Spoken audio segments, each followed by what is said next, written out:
Le docteur Serge Rafal est avec nous tous les matins sur Radio J. Bon réveil, merci de nous rejoindre sur cette antenne comme tous les matins. Bonjour Serge. Bonjour Ilana. Et oui, en forme tous les matins, vous avez pris votre petit déjeuner avant de venir en studio et c'est bien normal. Alors vous souhaitiez ce matin nous parler d'une grande étude sino-britannique qui nous explique les raisons justement médicales pour lesquelles un adulte de 40 ans ne doit dormir ni trop ni trop peu. C'est important d'en parler le matin. En effet, Ilana, nous dormons un tiers de notre vie, si bien qu'à 40 ans, nous avons déjà dormi une douzaine d'années.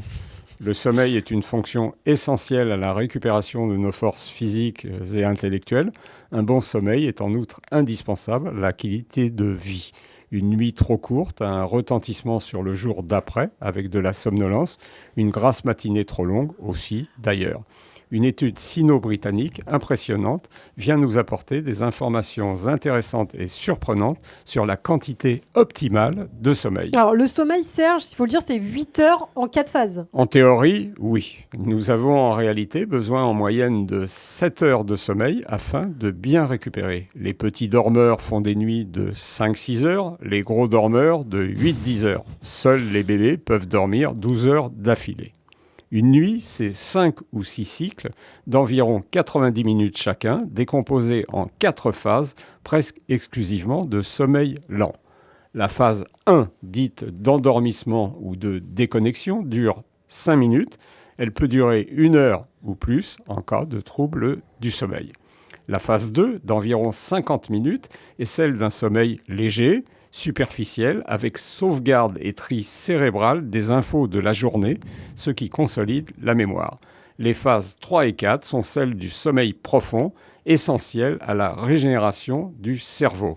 La phase 4 se termine par 20 minutes de sommeil paradoxal, contrôlé par nos émotions, nos pulsions, nos rêves, des peurs, de la joie. Le cerveau enregistre les acquisitions récentes, on y observe parfois de l'agitation, puis un temps très court de latence avant d'enchaîner sur un nouveau cycle ou se réveiller et parfois ne pas se rendormir. Alors que dit l'étude des chercheurs de Cambridge et de Shanghai ? Que dormir 7 heures par nuit à la quarantaine serait la durée idéale. Une nuit plus courte ou plus longue serait associée à une réduction des performances cognitives et à une moins bonne santé mentale et donc physique. Mais ce qu'il faut dire, c'est que le sommeil se perturbe aussi avec l'âge. Oui, il se modifie en quantité et en qualité avec des difficultés d'endormissement, des réveils nocturnes et un rendormissement parfois laborieux. Et ces troubles du sommeil seraient impliqués dans les troubles psychiatriques et cognitifs que nous constatons fréquemment, l'âge aidant ou avançant. Vous avez parlé d'études impressionnantes. Oui, à la fois par le nombre de personnes incluses, près de 500 000 personnes âgées de 38 à 73 ans, les moyens mis en œuvre, l'imagerie cérébrale et génétique disponible chez 10% d'entre eux, et ses résultats.